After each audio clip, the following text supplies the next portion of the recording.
పిఠాపురం మహారాజా కోట ఆవరణలో గల వైఎస్ఆర్ కాంగ్రెస్ పార్టీ కార్యాలయంలో 79వ స్వాతంత్ర్య దినోత్సవాన్ని పురస్కరించుకుని పిఠాపురం పట్టణ వైఎస్ఆర్ కాంగ్రెస్ పార్టీ అధ్యక్షులు రావుల మాధవరావు చేతుల మీదుగా జాతీయ జెండాను ఎగురవేశారు. అనంతరం మిఠాయిలు పంచారు. ఈ సందర్భంగా రావుల మాధవరావు మీడియాతో మాట్లాడారు. ఈ కార్యక్రమంలో కౌన్సిలర్లు, వైఎస్ఆర్ కాంగ్రెస్ పార్టీ నాయకులు, కార్యకర్తలు, అభిమానులు పాల్గొన్నారు.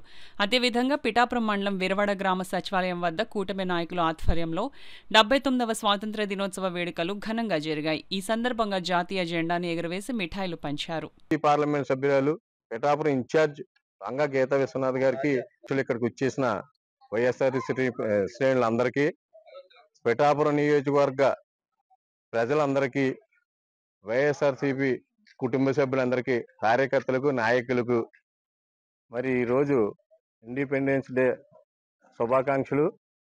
మరియు పిఠాపురం నియోజకవర్గ పార్టీ ఆఫీసు జెండా ఆవిష్కరణ కార్యక్రమం మన పిఠాపురం ఇన్ఛార్జ్ వంగా గీత గారు ఆదేశాల మేరకు పార్టీ ఆఫీసు నందు జెండా వందనం కార్యక్రమం మన నాయకులు, కౌన్సిలర్లు, చైర్మన్లు, వైస్ చైర్మన్లు, జిల్లా నాయకులు, జిల్లా ప్రెసిడెంట్లు అందరూ కలిసి ఈ కార్యక్రమంలో పాల్గొనడం జరిగింది.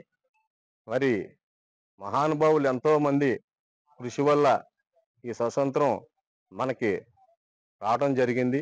అలాగే కింది వర్గాలకు అందరికీ కూడా ఈ స్వతంత్రం ఇంకా అందేటట్టుగా మన ఎవరైతే మనం అందరం ఉన్నామో వాళ్ళందరూ కలిసి మేధా వర్గాలు ఇచ్చేసిన కార్యక్రమాలు కానీ, వాళ్ళ స్ఫూర్తులు కానీ కింద వర్గాలకు అందేటట్టుగా మనందరం కూడా తీసుకెళ్లాలని మనస్ఫూర్తిగా కోరుకుంటూ, ఈ అవకాశం ఇచ్చిన మన నియోజకవర్గ ప్రజలకు, నాయకులకు, కార్యకర్తలకు ధన్యవాదాలు తెలుపుకుంటూ స్వతంత్ర దినోత్సవ శుభాకాంక్షలు.